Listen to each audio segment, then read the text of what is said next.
भाई कहीं से आवाज आ रही है। दूसरा कुरिन्थियों 1 अध्याय 9 और 10।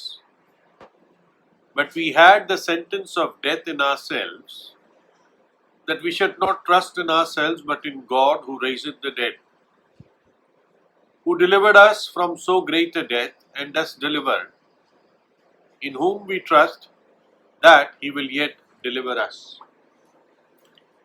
और हिंदी में पढ़ते हैं, वरन हमने अपने मन में समझ लिया था कि हम पर मृत्यु की आज्ञा हो चुकी है, कि हम अपना भरोसा न रखें, वरन परमेश्वर का जो मरे हुओं को जिलाता है, उसी ने हमें ऐसी बड़ी मृत्यु से बचाया और बचाएगा, और उससे हमारी ये आशा है कि वह आगे को भी बचाता रहेगा। प्रभु, हम आपके वचन के लिए धन्यवाद देते हैं, पवित्र आत्मा की आशीष चाहते हैं, और प्रभु सारी आवाज़ों को और डिस्टर्बेंसेस को आप दूर कीजिएगा। यीशु प्रभु के लहू में मुझे धोकर पवित्र करें, प्रभु यीशु के नाम में मांगते हैं, आमीन। तो आज थोड़ा सा डिस्टर्बेंस है, बाहर से आ रहा है हमारे घर के, तो हो सकता है आपको आवाज़ आए, तो थोड़ा सा बेयर कर लीजिए, क्योंकि हमारे हाथ में नहीं है ना। प्रभु करे कि हम वचन के मनन पर फोकस कर सकें। तो यहाँ पर पौलुस कुरिन्थियों को पत्री लिखता है और कहता है कि हमने अपने मन में मान लिया था, हमने अपने मन में अपने आप को समझा लिया था, और कि हम पर मृत्यु की आज्ञा हो चुकी है, और कि अब इस परिस्थिति में हम अपने आप पर भरोसा ना करें, परंतु परमेश्वर पर जो मरो हुओं को जिलाता है। तो पहली बात वो कहता है कि हम अपने आप पर भरोसा रखें, ये उचित बात नहीं है या काफी नहीं है, बल्कि हम उस पर भरोसा रखें जो हमें ना केवल मृत्यु से बचा सकता है, परंतु वो मृतकों में से जिलाता है। अब देखेंगे, परिस्थिति ऐसी हो गई थी कि पौलुस को शायद मार देते लोग। एक ऐसी घटना को यहाँ पर रिकॉल करता है, याद दिलाता है, और कहता है हमारा इतना बुरा हाल हो गया था कि हम तो बस समझो कि हमारे लिए मृत्यु की घोषणा हो गई थी, लेकिन हमने अपने आप पे भरोसा नहीं किया, लेकिन परमेश्वर पे भरोसा किया जो मृतकों को जिलाता है। परमेश्वर योग्य है कि उस पर भरोसा किया जाए। प्रभु के संतों ने उसको चखा है और वो जानते हैं कि प्रभु भरोसे करने के योग्य है। नीति वचन 3:5-6 में क्या लिखा है कि हर बात में प्रभु पर भरोसा कर, अपनी बुद्धि का सहारा ना ले, संपूर्ण मन से प्रभु पर भरोसा रख, अपनी बुद्धि का सहारा ना ले, परंतु हर बात में उसको एक्नॉलेज कर, उसको याद कर, और वो तेरे सब मार्गों को सीधा करेगा। दूसरी चीज 10 आयत में पौलुस कहता है, दूसरा कुरिन्थियों 1:10 में, उसी ने हमें ऐसी बड़ी मृत्यु से बचाया और बचाएगा, और उससे हमारी आशा है कि आगे क्यों भी बचाता रहेगा। तो जो मृत्यु की बात वो कर रहा है, मैंने बताया था कि एक ऐसी घटना हुई थी, उस घटना को याद करते हुए पौलुस अपना एक गवाही दे रहा है कुरिन्थियों की मंडली को, वो घटना क्या थी? आपको याद होगा कि पौलुस के द्वारा एफेसस की कलीसिया की स्थापना हुई। पौलुस एफेसस में करीब 3 साल रहा। ये आप प्रेरितों के काम 19 और 20 अध्याय में पढ़ सकते हैं। और एफेसस एक बहुत बड़ा इंटरनेशनल लोग जहां आते जाते थे, एक ऐसा नगर था। वहां पर एक बहुत मशहूर डीना का मंदिर था, टेम्पल ऑफ डाइना, और पूरे दुनिया से लोग वहां पर उस मंदिर में आते थे। और बहुत उस नगर में पैसा था, लोग बहुत डोनेट करते थे, डीना की मूर्तियां खरीदते थे, महंगी महंगी चांदी की। तो पौलुस यहाँ पर सुसमाचार लेकर जाता है, प्रभु उसको भेजता है, और ये लोग इतने प्रभु की ओर फिरते हैं कि वो अपनी मूर्तियां छोड़ देते हैं, और मूर्तियों का सेल कम हो जाता है, और इससे बहुत बड़ा विरोध पौलुस के विरुद्ध उठता है। और वास्तव में तो पीछे शैतान का हमला था, शैतान ही पीछे इनको उभार रहा था, ये मूर्ति बनाने वालों को, कि पौलुस को रोक दिया जाए, पौलुस को मार दिया जाए। ये तक भी कि एफेसस के नगर के लोगों ने अपनी जादू की पुस्तकों को, जो काली विद्या की पुस्तक वो पढ़ते थे और प्रैक्टिस करते थे, उनको आकर उन्होंने चौक में जला दी सुसमाचार पर विश्वास करने के बाद। शैतान की बड़ी हार थी, और इसलिए पौलुस पर बड़ा हमला हुआ। वो बताता है, वचन बताता है, प्रेरितों के काम 20 अध्याय की 1 आयत, जब हुल्लड़ थम गया तो पौलुस ने चेलों को बुलवाकर समझाया और उनसे विदा होकर मकिदुनिया की ओर चल दिया। इतना हुल्लड़ मचा था कि पौलुस अगर उनके हाथ लग जाता कि उसको फाड़ ही देते, लेकिन किसी तरह प्रभु के हाथ ने उस हुल्लड़ को रोका। उस घटना को पौलुस कहता है कि परमेश्वर ने हमें मृत्यु से बचाया। हमने तो सोच लिया था कि मर ही गए, बस मृत्यु की आज्ञा की हमने घोषणा कर दी थी, लेकिन मन ही मन में अपने ऊपर भरोसा नहीं था, लेकिन उस पर भरोसा था जो मृतकों को जिलाता है, जैसे 9 आयत में लिखा। क्यों? मर भी जाएंगे तो प्रभु जिला देगा, इस विश्वास से हम खड़े थे वहां।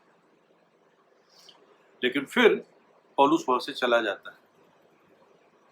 एक और जगह वो इसी घटना का जिक्र करता है, 1 कुरिन्थियों 15:32 में, यदि मैं मनुष्य की रीति पर इफिसुस में जानवरों से लड़ा तो मुझे क्या लाभ हुआ? यदि मुर्दे जिलाए नहीं जाएंगे तो आओ खाए पिए, क्योंकि कल तो मर ही जाएंगे। कहता है एफेसस में मैं जानवरों से लड़ा। जानवर कैसे? वो कहता है वन पशु, यानी जंगली जानवर, जो मुझे फाड़ देते वो। पौलुस यहाँ पे विषय अलग है। वो कहता है अगर कोई आशा नहीं है, पुनरुत्थान की आशा नहीं है, तो मैंने ये सब दुख क्यों उठाया? तो खैर, विचार हमारा ये है कि पौलुस कहता है कि इतनी मुश्किल में हम आ चुके थे, लेकिन प्रभु ने हमें छुड़ाया। इस शब्द पर हम विचार करेंगे, छुड़ाया, डिलीवरेंस। तो पौलुस इस घटना को याद करते हुए फिर जिन शब्दों का उपयोग पवित्र आत्मा करता है वो बड़े रुचि वाले हैं। पढ़ो वापस 2 कुरिन्थियों 1:10, उसी ने हमें ऐसी बड़ी मृत्यु से बचाया, यानी भूतकाल में, और बचाएगा, इंग्लिश में है बचाता रहता है, यानी वर्तमान काल में। और फिर और उससे हमारी ये आशा है कि वह आगे को भी बचाता रहेगा, यानी भविष्य काल में। तो पिछले समय में उसने हमें बचाया, इस समय में वो हमें बचाता रहता है और आने वाले समय में वो हमें बचाता रहेगा। इंग्लिश में, who delivered us from so great a death and does deliver and he will yet deliver us. तो इस पर हम मनन करेंगे। पहला, जिसने हमें छुड़ाया। किससे छुड़ाया? उसने हमें उस बड़ी मृत्यु से छुड़ाया। देखो, पिछले समय में प्रभु यीशु मसीह कलवरी के क्रूस पर गया और हमें पाप की सजा और ताकत से छुड़ाया। पाप की सजा और पाप की ताकत। पहले हम यहां पर देखेंगे, पाप की सजा से छुड़ाया। कैसे छुड़ाया? उस सजा को अपने ऊपर लेकर और हमारे लिए प्रायश्चित किया। Atonement, he made an atonement for us. ये जो अटोनमेंट शब्द है, प्रायश्चित शब्द है, इसका जो इब्रानी वर्ड है वो है कफर, KAPHAR अगर इंग्लिश में लिखा जाए, जिसका मतलब है ढांप देना, टू कवर। अगर डिक्शनरी का मीनिंग देखें तो डिक्शनरी कहता है कि इसका मतलब है कि गलतियों को ठीक कर देना। जो चीज गलत हुई है उसको ठीक कर देना। तो प्रभु यीशु मसीह ने हमारे पापों के लिए प्रायश्चित किया,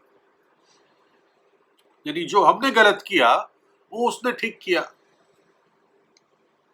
अब ये बताइए कि जो पाप हो चुका है उसको आप उल्टा तो नहीं कर सकते ना। If a sin is done, it can not be undone, है ना। मानो कि आपने कोई पाप कर दिया तो ऐसा कोई प्रोसेस नहीं है कि अब आप समय में पीछे चले जाए और वो पाप ना करें। ये पॉसिबल नहीं है। तो उसका जो नतीजा है वो भुगतना है ही। जब उस पाप जो आपने किया, जो गलत कार्य किया, उसको अब आप ठीक नहीं कर सकते, तो क्या होता है? फिर सजाई होती है। तो प्रभु यीशु ने कैसे वो बात को ठीक किया?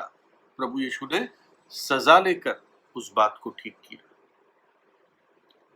मैंने इसको शेयर किया था सुसमाचार में कि एक जापानीज व्यक्ति था, जापान का एक व्यक्ति था और उसका उद्धार हुआ। उसने प्रभु यीशु में नया जन्म पाया और वो अपनी गवाही देता था कि प्रभु यीशु ने मेरे पापों के लिए प्रायश्चित किया। तो किसी ने पूछा, ये क्या चक्कर है प्रायश्चित प्रायश्चित, ये अटोनमेंट क्या चीज है? तो उसने, उस जापानीज आदमी ने उस व्यक्ति को सवाल का जवाब देने के लिए ये उदाहरण दिया। उसने कहा कि एक माँ थी जो अपने छोटे से बच्चे को पीछे पीठ पर बांध कर ले जा रही थी और उसको एक बहुत बड़ा घास का मैदान पार करके जाना था। कुछ घास के मैदान ऐसे होते हैं, वो किलोमीटर किलोमीटर लंबे होते हैं कुछ देशों में, ऑस्ट्रेलिया जैसी जगहों में।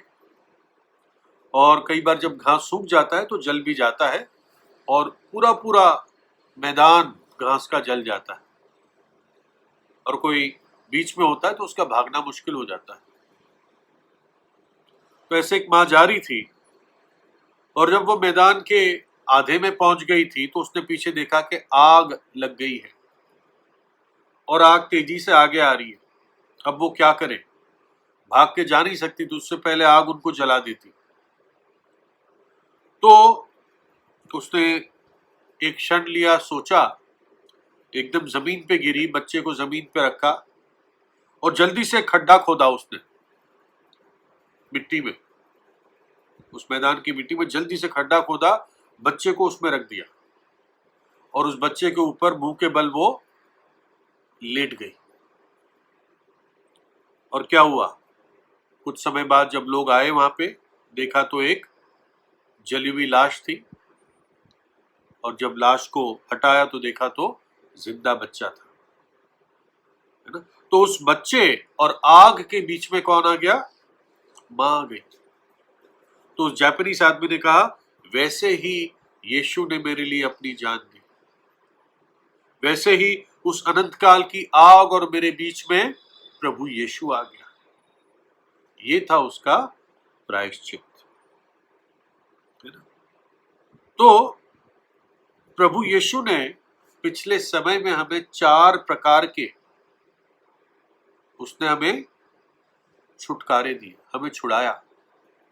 पौलुस 3 बात कहता है ना, उसने हमें छुड़ाया, छुड़ाता रहता है और छुड़ाएगा। तो पहले हम क्या देख रहे हैं, उसने हमें छुड़ाया, ठीक है। पहला थिस्सलुनीयों 1:10 में प्रभु यीशु ने हमें परमेश्वर के क्रोध से छुड़ाया, उस क्रोध को अपने ऊपर ले लिया और हमें छुड़ा लिया। पहला थिस्सलुनीयों 1:10, और उसके पुत्र के स्वर्ग पर से आने की बाट जोते रहो, जिसे उसने मरे हुओं में से जिलाया, अर्थात यीशु को, जो हमें आने वाले प्रकोप से बचाता है, या आने वाले प्रकोप से छुड़ाता है। छुड़ा चुका है वो हमें, ये कार्य हो चुका है। जो आने वाला प्रकोप है, आने वाला महाक्लेश है, वो अब हमारे भाग में नहीं है, वो हमें छुड़ा चुका है। भजन 86:13 में, साम 86:13, वो कहता है, क्योंकि तेरी करुणा मेरे ऊपर बड़ी है और तूने मुझको अधोलोक की तह में जाने से बचा लिया है, छुड़ा लिया है। इंग्लिश में, thou hast delivered me, अधोलोक की तह में जाने से छुड़ा लिया। सबसे निचला जो अधोलोक है, जो अग्निमय अधोलोक है, जहां पर वो अमीर आदमी पानी की एक बूंद के लिए रो रहा था, भजन लिखने वाला कहता है, तूने मुझे वहां से छुड़ा लिया है, मुझे वहां पर जाने नहीं दिया तूने। पौलुस कहता है रोमियो 7:6 में, परंतु जिसके बंधन में हम थे उसके लिए मर गए, अब व्यवस्था से ऐसे छूट गए कि लेख की पुरानी रीति पर नहीं वरन आत्मा की नई रीति पर सेवा करते हैं। यहूदियों को कह रहा था वो एक प्रकार से कि व्यवस्था से छूट गए, प्रभु यीशु ने व्यवस्था से छुड़ा दिया, यानी व्यवस्था के भारी जुए से प्रभु यीशु ने छुड़ा दिया। जिस बंधन में हम थे, हम तो व्यवस्था में नहीं थे क्योंकि यहूदी नहीं थे, लेकिन फिर भी बहुत सारे और बंधनों में हम बंधे हुए थे, बहुत सारे अंधविश्वास में, सुपरस्टिशंस में बंधे हुए थे। और जब प्रभु यीशु जीवन में आया तो उसने हमें उन सब से छुड़ाया। अब काली बिल्ली आपके आगे से चलती, आपको डरने की जरूरत नहीं है ना, क्योंकि प्रभु ने हमें छुड़ा लिया। कोई नींबू रख जाए, मिर्ची रख जाए, आपको चिंता करने की जरूरत नहीं है। प्रभु यीशु ने हमें उन सारी बातों से छुड़ा दिया। और कोलोसियों 1:13 में, शैतान और उसके राज्य से जिसके हम पहले प्रजा थे, प्रभु ने हमें छुड़ा दिया। कोलोसियों 1:13, उसी ने हमें अंधकार के वश से छुड़ाकर अपने प्रिय पुत्र के राज्य में प्रवेश कराया। शैतान के राज्य से हमें छुड़ाया, एक महान योद्धा राजा के समान उसने हमें एक गुलामी की, प्रजा की अवस्था से हमें छुड़ाकर आजाद किया, और हम अपनी इच्छा से, अपने हृदय से इस राजा की सेवा करते हैं, प्रभु यीशु की। तो पौलुस जब कहता है उसने हमें बड़ी मृत्यु से छुड़ाया, ना केवल मृत्यु से छुड़ाया यानी नरक के दंड से छुड़ाया, परंतु परमेश्वर के क्रोध से छुड़ाया, अधोलोक की तह से छुड़ाया, व्यवस्था और सारी अंधविश्वास से छुड़ाया, शैतान और उसके राज्य से छुड़ाया। फिर दूसरा, वो हमें छुड़ाता रहता है। He doth deliver। वर्तमान काल में, आज जीवन में एक विश्वासी के लिए कितनी सारी मुश्किलें हैं, कितनी सारी चैलेंजेस हैं, चुनौतियां हैं, कितनी सारी पहाड़ जैसी परिस्थितियां हैं, कितनी सारे विश्वास की परीक्षाएं हैं। वो कहता है उन सब में वो हमें छुड़ाएगा, है ना? और इन सारी चीजों से वो हमें और पवित्र ही करता है। पहले जो उसने हमें छुड़ाया उससे हम क्या हुए? धर्मी ठहरे। आज जो हमें वो छुड़ाता रहता है उससे हम पवित्र होते जाते हैं। मैंने पहले बताया था, प्रभु यीशु के क्रूस के बलिदान से हम पाप की सजा और सामर्थ दोनों से छुड़ाए गए। सजा का हमने देखा, अब इस वाले में हम सामर्थ का देखेंगे। क्योंकि वर्तमान काल में क्या है, पाप का स्वभाव तो हमारे अंदर आज भी है ना?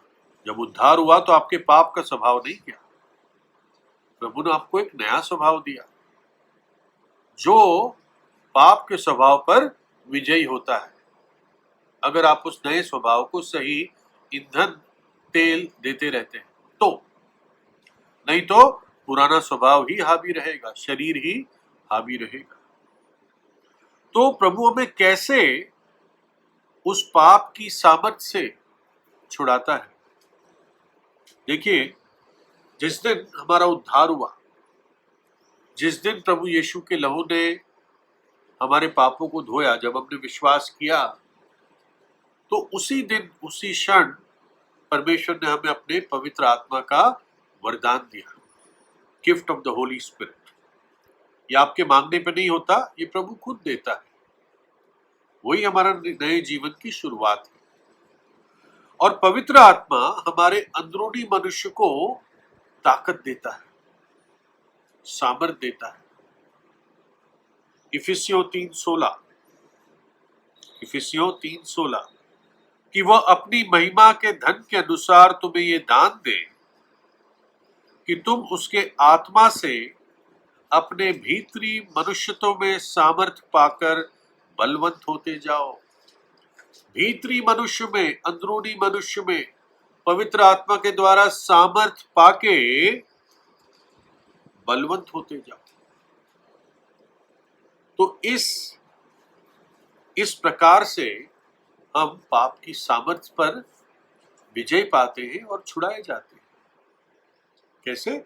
पवित्र आत्मा हमारे अंदरूनी मनुष्य को, नए मनुष्य को बलवंत करता जाता है। बाकी हमारे रोजमर्रा के जीवन में प्रभु हमें छुड़ाता रहता है।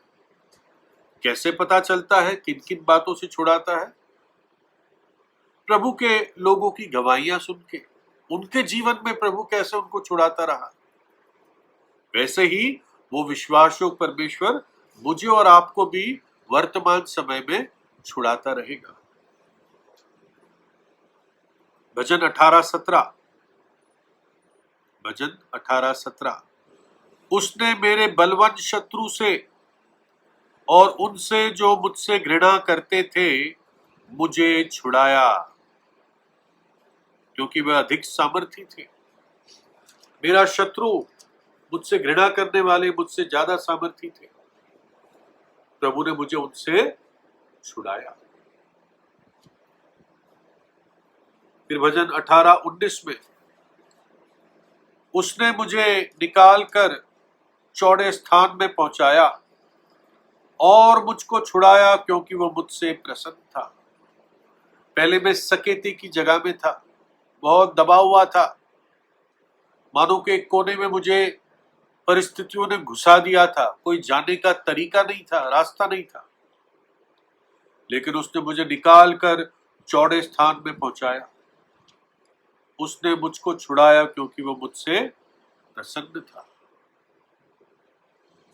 भजन 34:4, मैं यहोवा के पास गया, तब उसने मेरी सुन ली और मुझे पूरी रीति से निर्भय किया। इंग्लिश में है, मेरे सारे भय से मुझे छुड़ाया। जिन सारी बातों से मैं डरता था, जिन सारी अपनी मन गढ़ित कल्पनाओं से भी डरता था, प्रभु ने मुझे सारे भय से छुड़ाया। कैसे? मैं यहोवा के पास गया, तब उसने मेरी सुन ली। क्या सुन ली? मेरी प्रार्थना को सुन ली और मुझे अपने सारे भय से छुड़ाया। भजन 54:7, Psalm 54:7, क्योंकि तूने मुझे सब दुखों से छुड़ाया है और मैं अपने शत्रुओं पर दृष्टि करके संतुष्ट हुआ हूं। इंग्लिश में है, He delivered me out of all trouble, सारे संकटों से तूने मुझे छुड़ाया है। जो भी आपके जीवन में संकट है, प्रभु छुड़ाने को सक्षम है। कुछ लोग कर्जे में डूबे हैं, विश्वास कीजिए, परिश्रम कीजिए, प्रभु आपको कर्जों से छुड़ा देगा। विश्वासी के लिए कह रहा हूं। भजन 55:18, जो लड़ाई मेरे विरुद्ध मची थी, उससे उसने मुझे कुशल के साथ बचा लिया है। इंग्लिश में है, छुड़ा लिया है, वो शब्द है। मेरे विरुद्ध लड़ाई मची थी, लेकिन उसने कुशल के साथ बड़ी शांति में मुझे उससे छुड़ा लिया। या कह सकते हैं, मुझे शांति में प्रवेश कराया। He has delivered my soul in peace. जब कोलाहल आपके चारों ओर होता है, जब आपके विरुद्ध चीजें उठ जाती हैं, लोग उठ जाते हैं, प्रभु आपको छुड़ाकर अपनी शांति में प्रवेश कराता है। भजन 69:14, Psalm 69:14, मुझको दलदल में से उबार कि मैं धस न जाऊं, मैं अपने बैरियों से और गहरे जल में से बच जाऊं। मुझको दलदल में से उबार, इंग्लिश में है, मुझको दलदल में से छुड़ा, deliver me out of the मायर, और मैं धस न जाऊं, मैं उसके अंदर घुस न जाऊं, डूब न जाऊं। मुझे मेरे बैरियों से और मुझसे घृणा करने वालों से और गहरे जल से मुझे छुड़ा ले। विश्वासी के लिए क्या दलदल है ना? हमें तो प्रभु दलदल से छुड़ा लिया, लेकिन कभी कभी ऐसी परिस्थिति विश्वासी के जीवन में आ जाती है ना? वो पाप में गिर जाता है, कई बार अपने लिए ही मुश्किलें पैदा कर देता है, दलदल जैसी परिस्थितियां हो जाती हैं। वो कहता है, प्रभु मुझे दलदल में से निकाल। अपनी ताकत से निकाल नहीं पाता हूं और धंसता जाता हूं, प्रभु तू मुझे छुड़ा। भजन 116:8, तूने मेरे प्राण को मृत्यु से, मेरी आंखों को आंसू बहाने से और मेरे पांव को ठोकर खाने से छुड़ाया है। या बचाया है, लेकिन रियल वर्ड है छुड़ाया। मेरे प्राण को मृत्यु से छुड़ाया है ना? प्रभु ने हमें जीवता रखा है कोविड के टाइम में। तूने मेरे प्राण को मृत्यु से छुड़ाया है, बचाया है, आंखों को आंसू से और पांव को ठोकर खाने से। बहुत सारे दुष्ट लोग हैं संसार में, प्रभु में उनसे भी छुड़ाता है।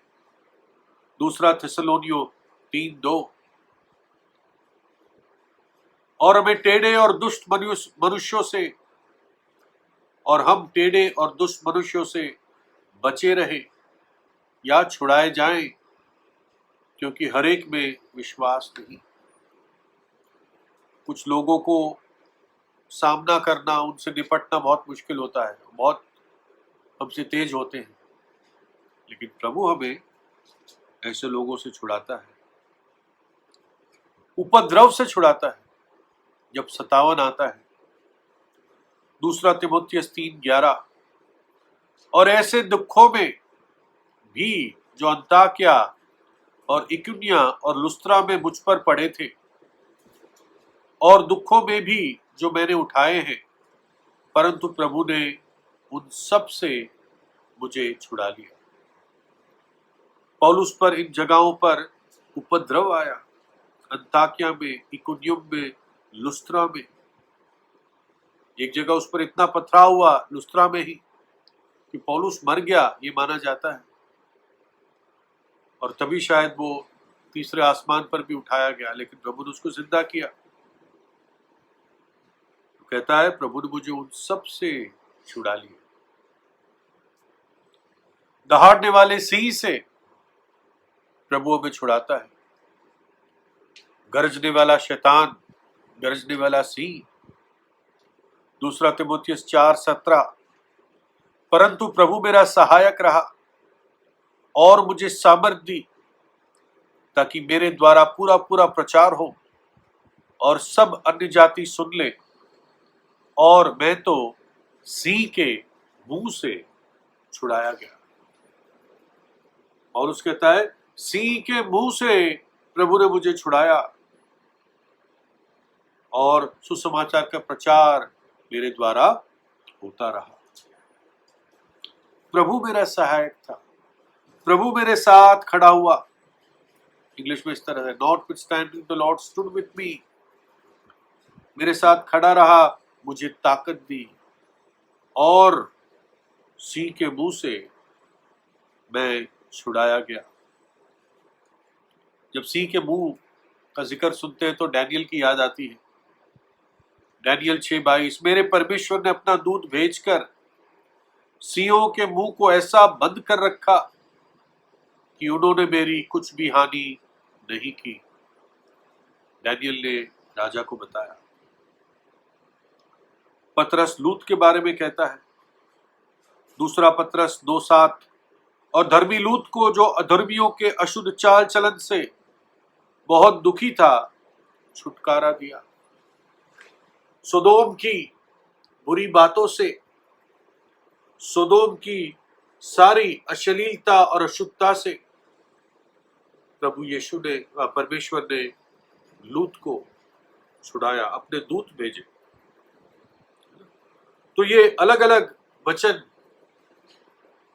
जो हम पाते हैं कि कैसे प्रभु रोजमर्रा के जीवन में अपने लोगों को छुड़ाता रहा, और जो विश्वास हो गए वो हमें भी छुड़ाता रहेगा, छुड़ाता रहता है।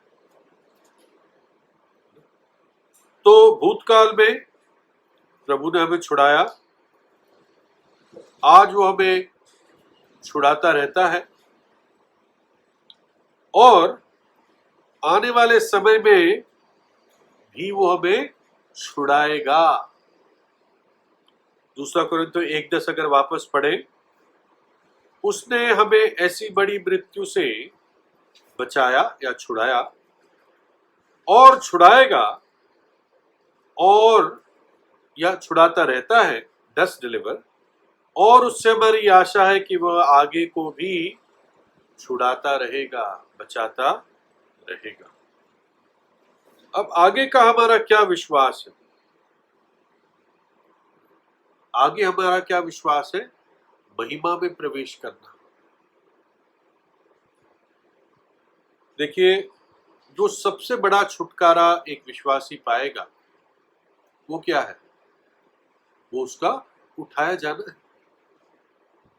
जब प्रभु यीशु का दोबारा आगमन होगा बादलों पर, तो अगर विश्वासी मर गया है तो प्रभु उसको पुनर्स्थित करेगा, और अगर तब जीवित है तो प्रभु उसको जीते जी बदल देगा, और वो प्रभु के सामने प्रस्तुत होगा।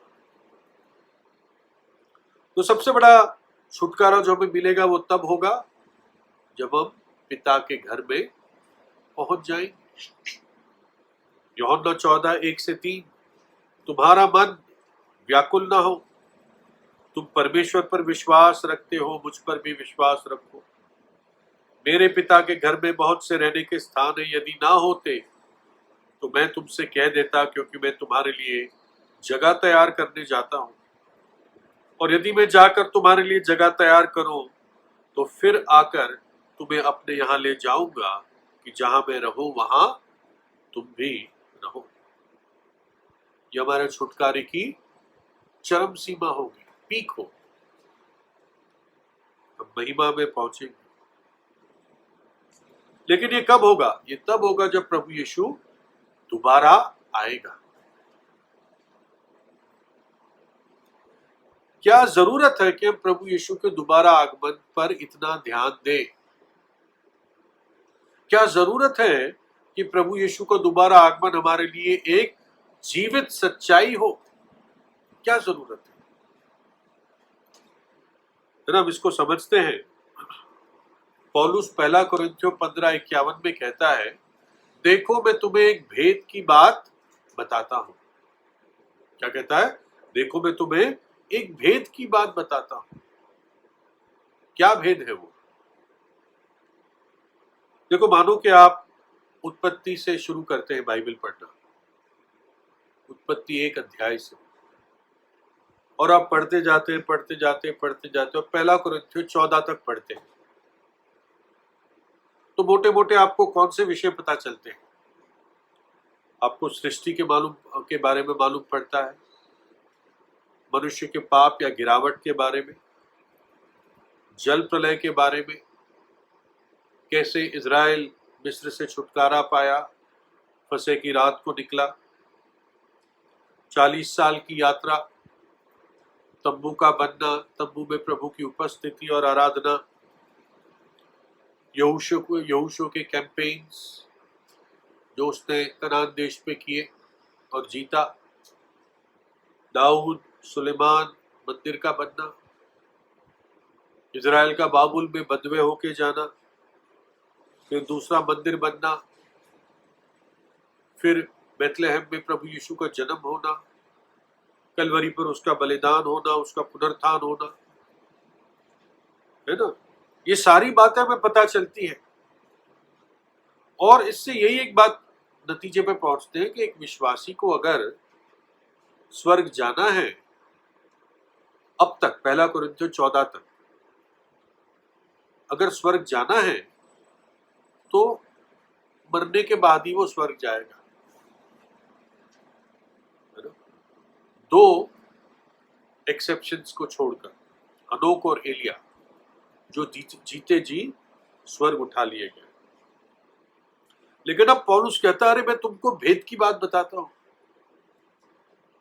सीक्रेट मैं अब डिस्क्लोज करता हूं कि लाखों लाखों लाखों विश्वासी बिना मरे स्वर्ग को जाएंगे। और ये कब होगा? जब प्रभु यीशु बादलों पर अपनी कलीसिया को लेने के लिए आए। पूरी दुनिया के विश्वासी एक साथ उठा लिए जाएंगे। तब पूरा होगा, हे मृत्यु तेरा डंक कहां है, हे कब्र तेरी जय कहां रही।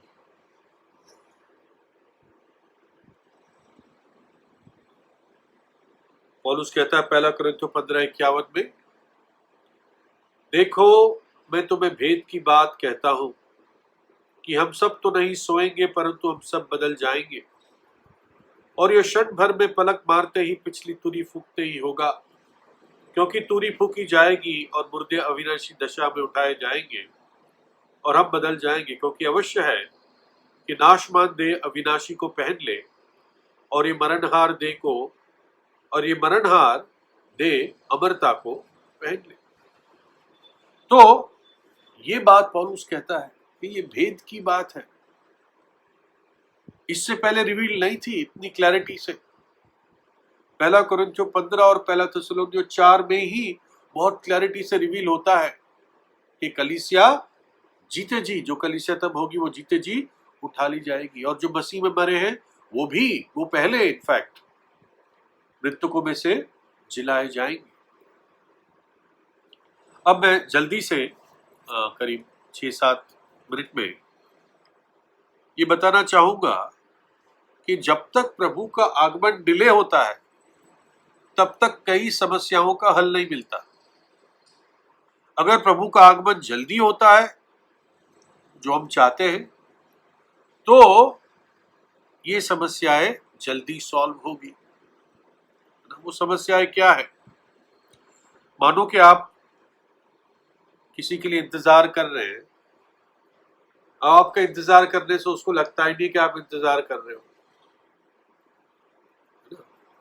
तो उसको भी ज्यादा जल्दी आने में इंटरेस्ट नहीं होगा, आना तो है उसको। इसलिए बाइबल के आखिर में हमको एक प्रार्थना दी गई है ना, प्रभु यीशु तू आ, कम लॉर्ड जीसस। तो अगर हमारी आशा भी सच्ची होगी, जीवित होगी, जलती भी होगी, तो प्रभु भी जल्दी आएगा और इन समस्याओं का समाधान होगा। पहला क्या है? यहूदी। जब तक प्रभु यीशु वापस नहीं आएगा, तब तक यहूदी लोग तंग ही रहेंगे। सबसे ज्यादा यहूदी लोग तंग किए गए हैं मनुष्य के इतिहास में, और उनका वापस इज़राइल में सुरक्षित बस जाना, सारी प्रतिज्ञा की भूमि पर कब्जा करना, ये प्रभु यीशु के आगमन पर ही होगा। आज काफी और भूमि है जो अब तक उनके कब्जे में नहीं है ना। तो यहूदियों को शांति और उनका बसना बहुत शांति में प्रभु के आगमन पर ही होगा। यिर्मयाह 24:6, मैं उन पर कृपा दृष्टि रखूंगा और उनको इस देश में लौटा ले आऊंगा, और उन्हें नाश ना करूंगा परंतु बनाऊंगा, उन्हें उखाड़ ना डालूंगा परंतु लगाए रखूंगा। फिर एजिकेल 37:12-14 में, इस कारण भविष्यवाणी करके उनसे कह, परमेश्वर यहोवा यूं कहता है, मेरी प्रजा के लोगों, देखो मैं तुम्हारी कब्रें खोलकर तुमको उनसे निकालूंगा और इज़राइल के देश में पहुंचा दूंगा। और जब मैं तुम्हारी कब्रें खोलूं और तुमको उनसे निकालूं, तब हे मेरी प्रजा के लोगों, तुम जान लोगो कि मैं यहोवा हूं, और मैं तुम्हें अपना आत्मा समवाऊंगा, तुम में अपना आत्मा समवाऊंगा, तुम जियोगे और तुमको तुम्हारे निज देश में बसाऊंगा। तब तुम लोग जान लोगे कि मुझ यहोवा ही ने ये कहा है और किया भी है, यहोवा की ये वाणी है। तो यहूदियों का सेटलमेंट प्रभु यीशु के आगमन पर ही होगा, और तब तक मिडिल ईस्ट में अशांति ही रहेगी। दूसरा, जो भूमि है, इज़राइल की भूमि विशेष है ना। इज़राइल की भूमि के लिए ही पवित्र होली लैंड कहा गया है, या ग्लोरी ऑफ ऑल लैंड, सब भूमियों की महिमा, या उसमें सबसे महिमित, ये इज़राइल के लिए कहा गया है। और उस जगह में भी तब आशीष और शांति आएगी जब प्रभु यीशु लौटेगा और अपना राज्य स्थापित करेगा 7 साल के महाक्लेश बाद। कलीसिया उठा ली जाएगी, भयंकर महाक्लेश होगा, और महाक्लेश के बाद राजाओं का राजा, प्रभुओं का प्रभु हमारे साथ लौट कर आकर अपना राज्य स्थापित करेगा। तब इज़राइल की भूमि को, कनान की भूमि को, प्रतिज्ञा की भूमि को विश्राम मिलेगा। कई वचनों में कुछ पढ़ लेता हूं। एजिकेल 36:33-35, परमेश्वर यहोवा यूं कहता है, जब मैं तुमको तुम्हारे सब अधर्म के कामों से शुद्ध करूंगा, तब तुम्हारे नगरों को बसाऊंगा, तुम्हारे खंडर फिर बनाए जाएंगे, और तुम्हारा देश जो सब आने जाने वालों के सामने उजाड़ है, वह उजाड़ होने की संति जोता बोया जाएगा, और लोग कहा करेंगे, यह देश जो उजाड़ था सो अदन की बारी सा हो गया।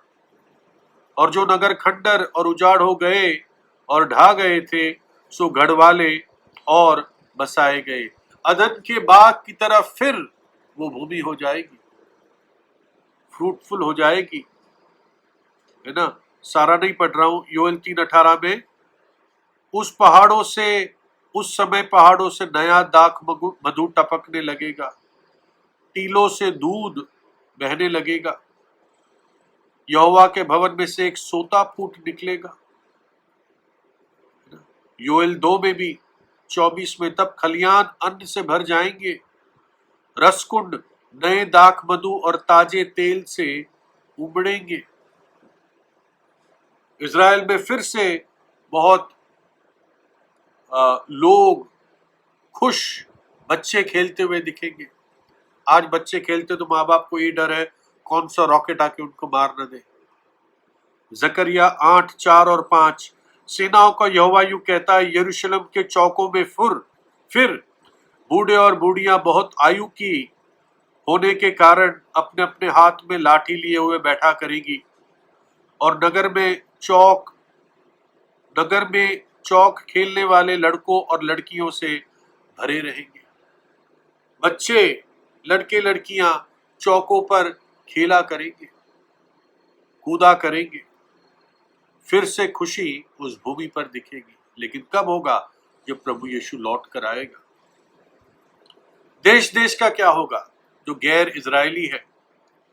मत्ती 25, 31 से 33, प्रभु यीशु अपने महिमा के सिंहासन पर बैठेगा, देश देश के प्रतिनिधि उसके सामने होंगे, और जिन्होंने यहूदियों के साथ सही बर्ताव किया है उनको प्रभु राज्य में प्रवेश कराएगा, मौका देगा, और जिन्होंने यहूदियों के साथ बुरा बर्ताव किया उनको बकरियां कह के प्रभु उस आग में भेज देगा जो शैतान और उसके दूतों के लिए तैयार की गई थी। जकरिया 14, 16 में लिखा है, तब जितने लोग यरूशलेम पर चढ़ने वाली सब जातियों में से बचे रहेंगे, वे प्रतिवर्ष राजा को अर्थात सेनाओं के यहोवा को दंडवत करने और झोपड़ियों का पर्व मानने के लिए यरूशलेम को जाया करेंगे। मान लीजिए, इस पे और सोचने की आवश्यकता है कि भारत इजराइल का साइड लेता है ना? तो प्रभु भारत को भी, इंडिया को भी मौका देगा, और इंडिया से लोग माफ करना, कई लोग तो मर जाएंगे, नाश होंगे जब विपत्ति आएगी, है ना? और जो लोग यरूशलेम पर चढ़ाई करेंगे उसमें से बहुत सारे नाश होंगे, लेकिन जो ऐसा भी नहीं कि सारी हर एक व्यक्ति नाश होगा। तो थोड़ी देर मान के चलिए कि भारत के कुछ लोग बच गए, कई लोग बच गए, बहुत भीड़ है, और उनको मौका मिलेगा कि हर वर्ष वो यरूशलेम में जाकर सेनाओं के यहोवा की आराधना कर पाएंगे, है ना? इस पे मुझे बहुत क्लैरिटी नहीं है, लेकिन आप इस वचन को पढ़े, तब जितने लोग यरूशलेम पर चढ़ने वाली सब जातियों में से बचे रहेंगे, है ना? ये भी लिखा है 3 राजा पूरब से इजराइल पर चढ़ाई करेंगे। वो 3 राजा में हो सकता है इंडिया भी हो, लेकिन इंडिया का मतलब ये नहीं कि सारे इंडियंस इजराइल के विरुद्ध चढ़ेंगे, है ना? कई लोग होंगे जो इजराइल के फेवर में होंगे, है ना? खैर, ये तो मैं एक एब्स्ट्रैक्ट उदाहरण दे रहा हूं, लेकिन अर्थ ये है कि जाति जातियां भी सेनाओं के यहोवा को आराधना चढ़ाने के लिए यरूशलेम जाएंगे, है ना? और लिखा है उनके हथियार, जाति जाति के हथियार वो किसानी औजार में बदल देंगे। ये आप पढ़ सकते हैं बाद में मीका 4 अध्याय 3 और 4 में। ट्रैक्टर के बदले टैंक से खेत वो किए जाएंगे। ड्रोन जो होंगे उससे बड़े बड़े खेतों की रखवाली की जाएगी, मॉनिटरिंग किया जाएगा, क्योंकि लिखा है कि देशों के लोगों का न्याय होगा और सब अपनी तलवारें पीटकर हल्के फाल और अपने भला से हंसियां बनाएंगे और लोग युद्ध नहीं करेंगे। तो जातियों में ये परिवर्तन आएगा, तब आएगा जब प्रभु यीशु लौट कर आएगा। बस जल्दी खत्म कर रहा हूं।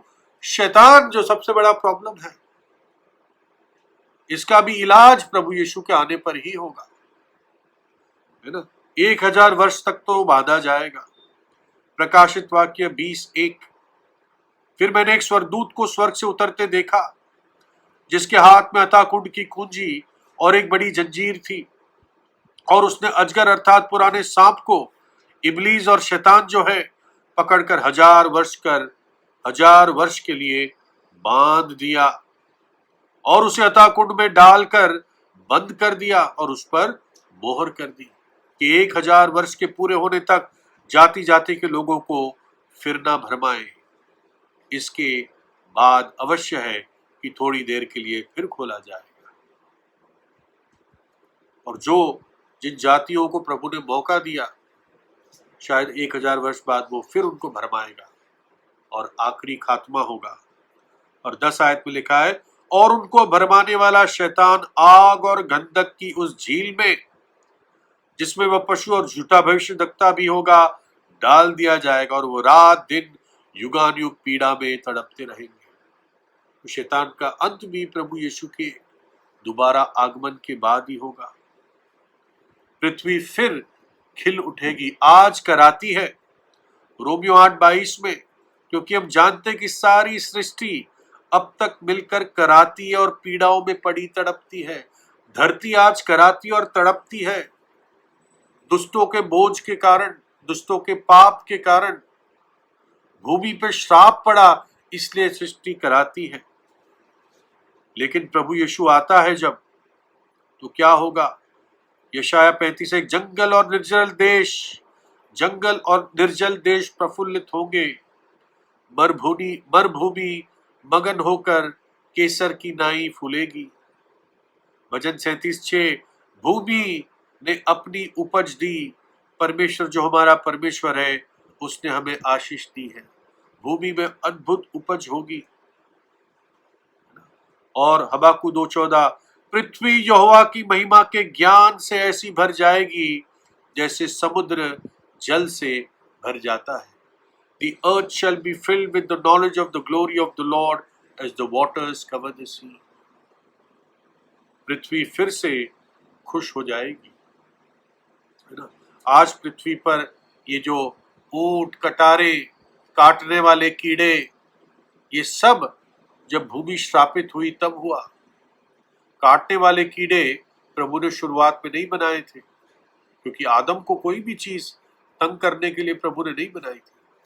लेकिन अब सारी ये चीजें हैं, कभी मच्छर काटता है, कभी कुछ काटता है, कभी जीका वायरस आता है ना। तो लेकिन तब क्या होगा? तब प्रभु की आशीष से भूमि फिर आशीषित होगी।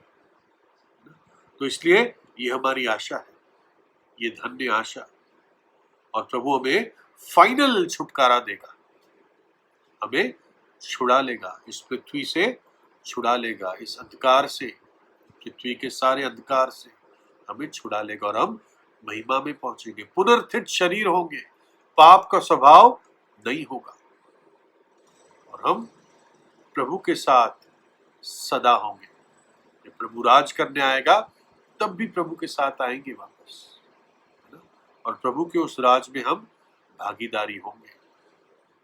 तो प्रभु हमारी सहायता करे, और जो उसने छुटकारा दिया है, जो छुटकारा देता रहता है और जो छुटकारा देगा, उसके लिए हम प्रभु के आभारी हो और प्रभु को धन्यवाद दें।